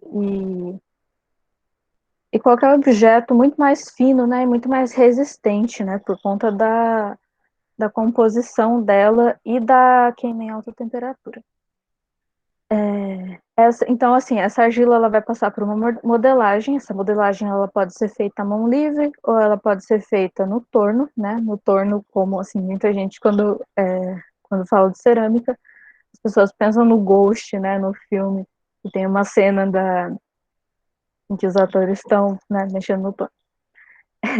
Então, aí também depois, né, dessa modelagem, a mão livre ou, né, pode ser a mão livre, pode ser por placas, por rolinhos. A gente não vai entrar muito nessa questão. E então, a gente vai passar pela primeira queima. Você pode ter uma esmaltação. E para fixar essa esmaltação, né, ela vai passar por uma segunda queima. Aqui eu trouxe alguns exemplos, né, assim, lá embaixo a gente tem o filtro de barro, ao lado tem a privada. vaso sanitário, né, que são exemplos que estão presentes no dia a dia, né, de muitas pessoas. A gente tem uma foto do uso do torno, a gente tem à esquerda embaixo alguns vasos, algumas esculturas e utensílios do Picasso, na época que ele fez cerâmica também, que não é muito conhecido. E em cima, à esquerda, a gente tem uma escultura assim que eu fiz usando algumas técnicas mistas e argilas diferentes, né, diferentes cores. Então tem uma vermelha, uma branca e uma preta. Aqui à esquerda a gente tem as peças que passaram pela primeira queima, então uma argila preta e uma terracota. Elas sem o esmalte, né, então elas têm essa aparência sem o brilho. E à direita, já depois de passar pelo processo de esmaltação, né, o esmalte ele vai ser passado, ou a peça vai ser banhada no esmalte, e aí a peça vai passar por uma outra queima para poder fixar, né, para poder fundir o esmalte.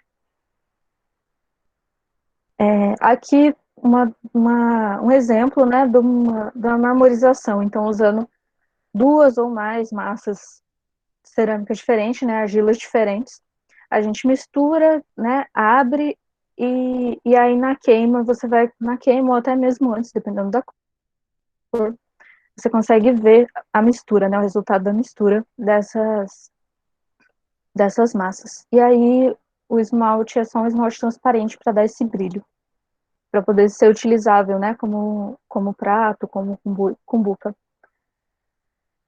E aqui um último exemplo, assim, bem rapidamente, para mostrar também, né, uma peça que está meio esmaltada e meio só com a primeira queima, né, que a gente chama a primeira queima normalmente de queima de biscoito. E à direita, de novo, essa mesclagem com esmalte transparente com outro esmalte também na borda só. Então, é isso, assim. Só um instante.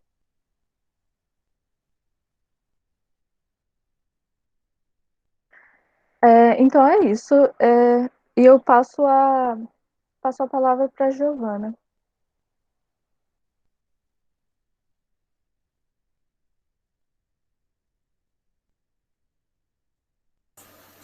Giovana, tá aí? Oi, tá sim. Vocês conseguem me ouvir?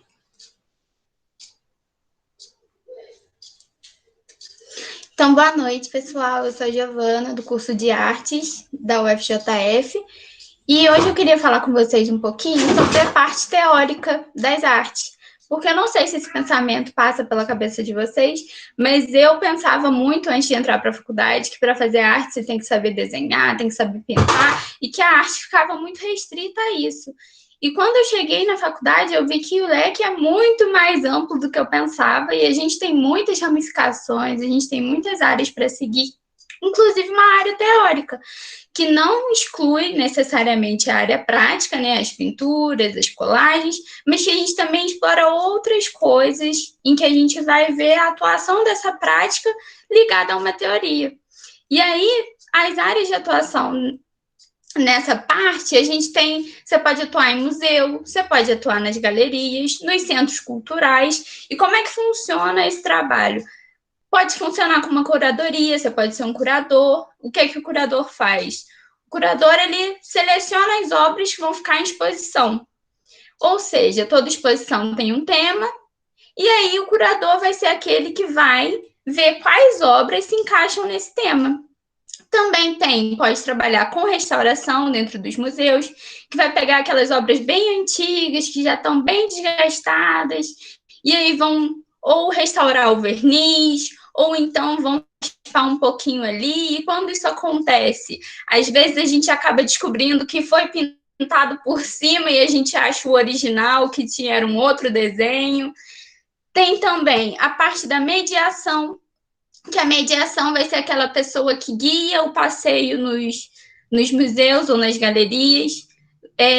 Vai ser a pessoa que vai passear com um grupo, explicando e expandindo o conhecimento sobre as obras, qual foi o contexto, qual foi a técnica, o que está acontecendo ali. Vai realmente expandir esse conhecimento acerca do que está sendo apresentado ali.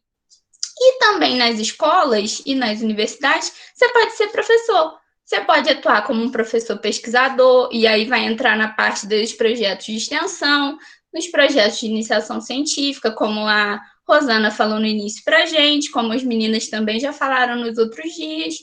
E aí você vai trabalhar com a área de pesquisa. E tem também, você pode trabalhar com coordenação de curso, você pode dar aula nas escolas, como a Flávia, que está aqui com a gente hoje. Então, assim, dentro dessa área teórica, existe também muitas ramificações que a gente pode explorar várias coisas. E a gente queria trazer esse conteúdo para vocês, para expandir um pouquinho esse leque, para que vocês tenham um pouquinho de conhecimento de cada área, tanto prática quanto teórica. Espero que tenha sido um pouco esclarecedor, e se vocês tiverem qualquer dúvida, é só mandar no chat para a gente. Obrigada, gente.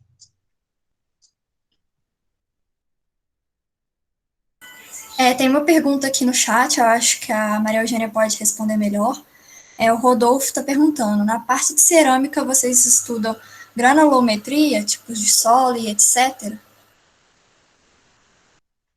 Então, a gente não estuda granulometria. Como o curso ele foi reformulado, talvez é uma questão que seja um pouco explorada, né? Porque antes era só uma matéria, né? Então, eram apresentadas as técnicas de cerâmica e como acontece, né? A queima, um pouquinho da esmaltação, a gente passava todo, por tudo bem pincelado mesmo, assim, né? Mas a gente não chegou a estudar granulometria, não. Tem uma pergunta do Alex que é sobre a parte de design gráfico. Então, assim, eu não sou da área de design gráfico, eu vou mais para as artes visuais. Mas o design gráfico, ele vai atuar principalmente, né, na produção dos produtos gráficos para diferentes usos. Então, por exemplo, você tem capas de livro, você tem cartazes, você tem identidade visual também, para as marcas. Então, essas coisas vão passar pelo design gráfico. Acho que é isso. Alguém tem mais alguma pergunta? Chegou mais uma aqui, Rayane. Qual a sensação de ver uma peça nascer de dentro da argila? É muito interessante, né? Porque você tem pelas cerâmicas tem uma coisa, uma sensação assim de estar fazendo uma coisa, né? Você vê todo o processo dele, né? Eu não falei, mas a gente também aprende como reciclar, né, a argila. E a gente pode ver todo esse ciclo, né? De como que funciona, como que é a queima, então é bastante interessante mesmo, né? Eu acho que tem um potencial também educativo muito grande, que pode ser mais trabalhado, assim, nas escolas, em cursos.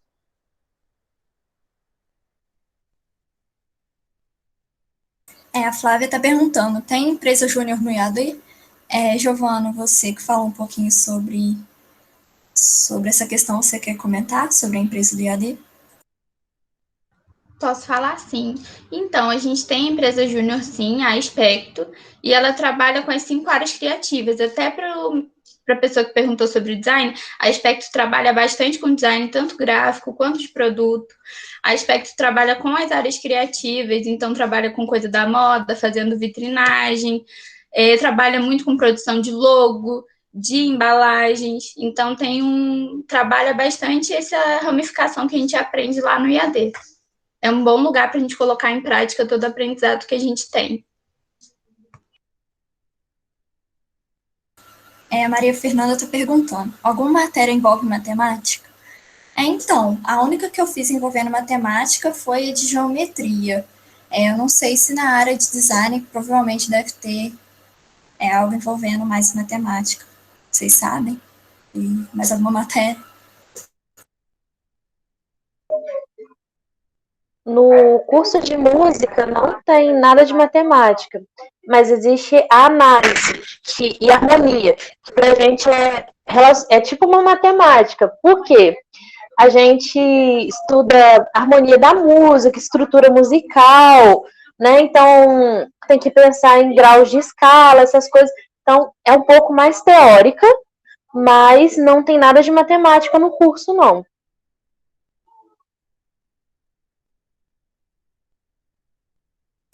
Alguém tem mais alguma pergunta? Quer falar, acrescentar alguma coisa?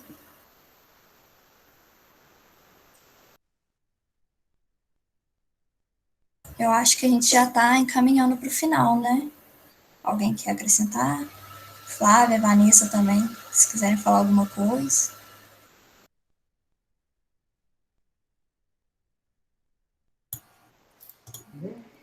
Bom, deixa a Vanessa. Oi, gente. Deixa eu pôr o óculos aqui. Essa nossa vida de trabalhar e fazer coisa doméstica ao mesmo tempo é difícil, né? Tudo bem, gente? Estava aqui assistindo quietinha, resolvi dar uma palavrinha rapidinho no final, antes das meninas encerrarem, mas para agradecer a participação de todas as pessoas, agradecer enquanto professora da UFJF, né? E que também é bolsista do PIBID, como alguns de vocês que estão aqui presentes, e me colocar à disposição, era só isso que eu queria falar, que o fechamento das meninas vão fazer. Eu queria aqui me colocar à disposição, eu já falei isso no primeiro dia, como coordenadora de curso, tá? Então, e reforçar o convite para que vocês se sintam à vontade, agora, de fato, a gente está na pandemia, não dá para visitar a universidade, mas que vocês, enquanto estudantes, se sintam à vontade para visitar os cursos que vocês têm interesse. Eu gostaria de ter feito isso, eu não tive oportunidade na minha época de fazer, né? Eu já sabia mais ou menos como era o curso, mas seria melhor ainda se eu pudesse ter ido visitar a universidade, era muito longe para mim. Então, tentem visitar, conversar, assim, a gente teve essas falas, né, conversar com pessoas que estão estudando, mas lembrem desse nome, todo curso tem a pessoa que faz a coordenação do curso, e essa pessoa pode articular visitas, por exemplo. Então, se você... aqui todo mundo é do Patrus, né, a gente já tem esse contato com alguns dos professores e tal, mas fica para vocês e para, eventualmente, quem for de outra escola, conhecer alguém de outra escola, basta conversar com os coordenadores de cursos e pedir, né, esse auxílio. Isso é possível. E eu me coloco à disposição também, mesmo que não seja para o curso de artes visuais, né, a licenciatura, no qual eu dou aula, mas para outros cursos do IAD, né, aqui do IAD, enquanto professora da UFJF, só tem eu, então eu me coloco como à disposição para outras conversas, tá bom? Era só isso que eu queria falar e muito obrigada.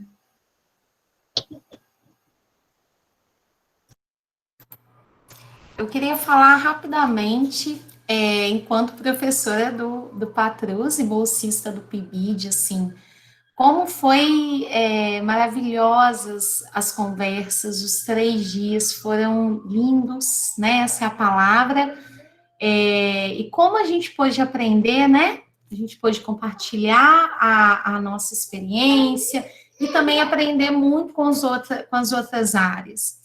E eu espero que os alunos, principalmente os alunos do Patrus, que estão aí, que estão com o pé na UFJF, né? Eu guardei muito a fala da Isabela ontem, ela foi uma aluna e ela foi minha aluna. Eu fiquei encantada quando eu a vi na universidade, porque ela foi uma excelente aluna lá no Patrus, muito, muito excelente mesmo, e eu fiquei muito feliz por ela querer se tornar professora, né? E aí falar, gente, que nós professores lá da escola, né, ela falou muito isso, não vejam os professores como inimigos, como alguém que quer pegar no seu pé, não é isso, a gente quer o melhor para vocês, e às vezes é assim, a gente tem que pegar no pé mesmo, né? E a maioria de nós estamos na universidade de alguma forma, né? Ou fazendo mestrado, ou em algum projeto, ou até em alguma graduação. Então, o que vocês precisarem, tirar dúvida, eu queria falar com tal pessoa, assim, né? Como que eu consigo esse contato? A gente consegue esse contato com vocês. Então, nós temos aqui, ó, um contato bacana no Telegram. Então, por favor, procurem a gente, tá? Porque nós estamos aqui para isso mesmo. Então, finalizando a minha fala, eu gostaria muito de agradecer, pedir desculpa por falar demais, por me, né, ir atropelando aí, mas é no querer bem, tá? Parece que o Matheus levantou a mão também. E, ó, um grande beijo e um grande abraço também para todos, tá? Também em nome do PIBID, né, de História e Sociologia, nosso PIBID interdisciplinar, gostaria de agradecer o convite que foi feito através da Flávia, né, durante a organização do evento do PIBID de Artes, né, então eu queria agradecer o convite, agradecer os alunos que se prontificaram a fazer parte, né, desse nosso momento aqui na terça e ontem, né, na quarta foram mais os professores, na segunda, né, foram mais os professores. Então eu queria deixar o agradecimento também a Eduardo, ao César ontem, hoje ao Carlos, né, infelizmente eu não consegui assistir, né, o Carlos totalmente, porque no iníciozinho a eletricidade caiu tudo aqui em casa, né, e aí eu até avisei a Flávia e quando retornou e eu consegui voltar, as meninas da arte já estavam falando, né? Mas está sendo gravado, né? Depois eu vou olhar, vou assistir, com certeza. Então eu queria deixar meu agradecimento aos alunos todos que estiveram aqui presentes de segunda até hoje, né? Nossos alunos do Patrus, alunos de outras escolas que apareceram, os alunos também convidados dos nossos bolsistas da universidade que estiveram aqui, né, agradecer a Flávia, agradecer a Vanessa, agradecer o Fabrício, que é o professor responsável, supervisor de Sociologia, que é da Escola Saint-Clair, que também aceitou nosso convite para participar na segunda, para falar sobre a Sociologia, esteve presente aí, né, na segunda e também no dia de hoje. Então é isso, e falar para os nossos alunos, como a Flávia já disse, né, estamos sempre aí à disposição no Telegram para as dúvidas que vocês possam ter. O PIBID, ele iniciou agora, né, ele está só no início, né, tivemos o início dele em outubro, e eu espero que a partir do ano que vem a gente possa estar de forma efetiva trabalhando, né, na escola, né, que tudo dê certo para isso, né, mas também, se não for possível num primeiro momento, a partir do ano letivo, né, do ano que vem, nós vamos continuar essas atividades remotas, né? E mesmo depois que voltar também o presencial, vamos continuar com essa modalidade também, que é muito interessante, a gente pode mobilizar os alunos também a estar presentes, né, em eventos, em lives, junto com as atividades presenciais. Isso também vai ser muito enriquecedor para nós. Então, queria deixar aqui o registro aí dos nossos agradecimentos, em nome aí do PIBID Interdisciplinar de Sociologia e História.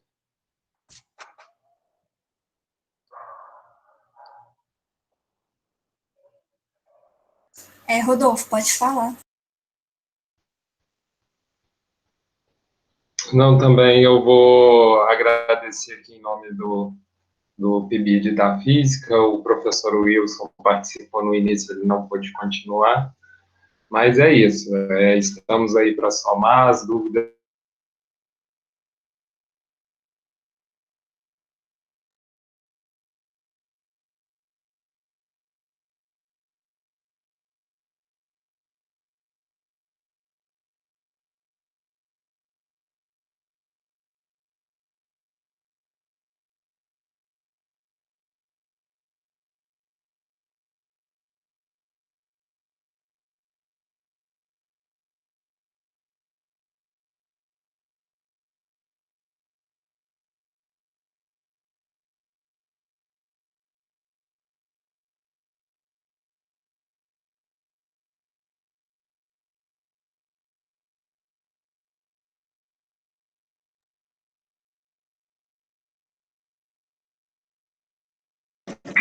Boa noite.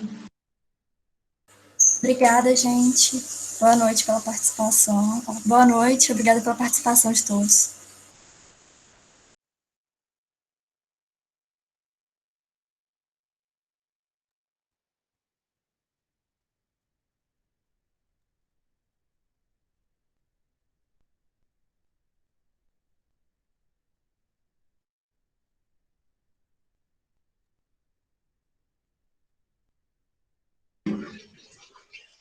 Boa noite.